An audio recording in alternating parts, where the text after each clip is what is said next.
बोसोरनि सरकारा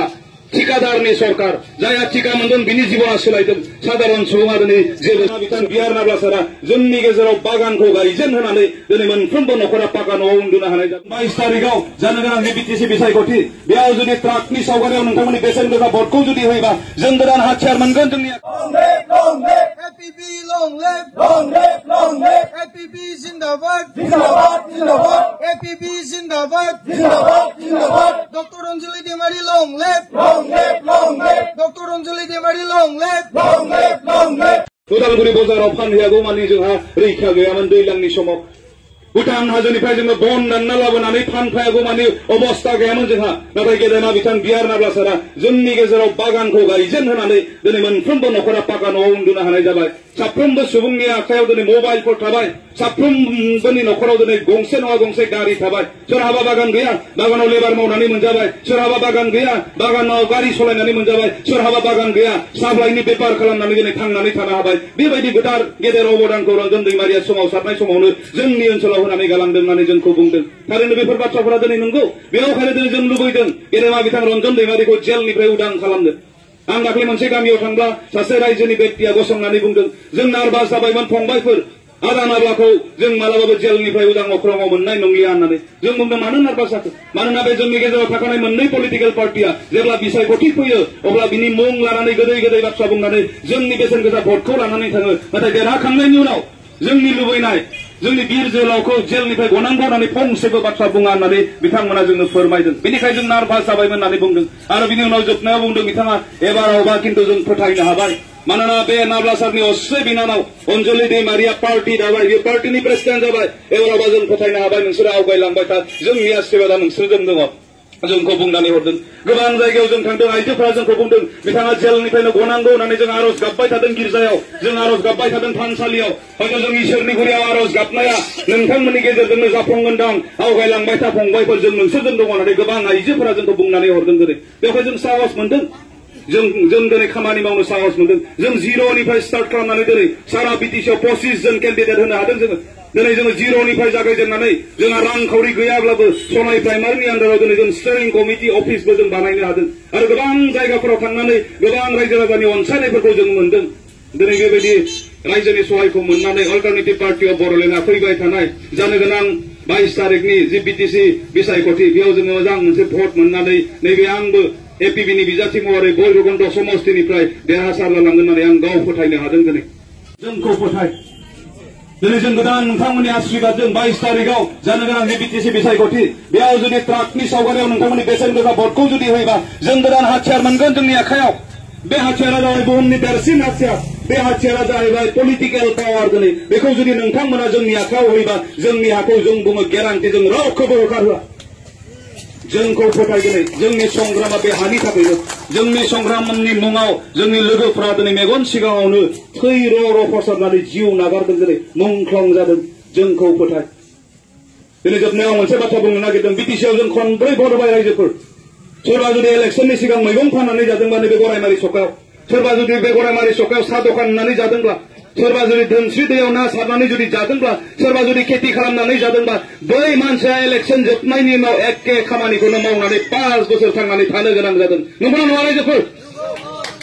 बे बिथिंजों जों जेब्ला नायगोन जों जेबो मोनाखै मानोना बे 20 बोसोरनि सरकारा ठिकादारनि सरकार जायहा ठिका मोनदों बिनि जिबना सोलायदों साधारन सुबुङा दिनै जेबो जों सासे व्यक्तिखौ सहाय खालामनो हाया खाफाल मोजां दिनै जोंहा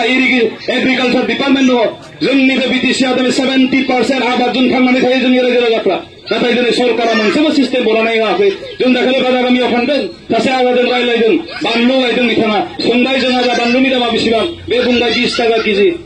मावनायनि खरसा थाखा फैसा खस्थ' सम जेबोआनो दिनै रिकभार जायाखै लस जागोन होननानै बिथाङा बुंबाय मोना 6:30 जों गलमायाव बानलु बायबाय जों मोनफैबाय बानलुनि दामा 80 टाका दिनै बे अबस्था दिनै जोंहा 20 बोसोर सरकार मोननायनि उनावबो खेतियगा मोनदों मात्र 20 टाका सोरबा जादों दिनै गेजेराव 60 टाका दिनै जाया समाया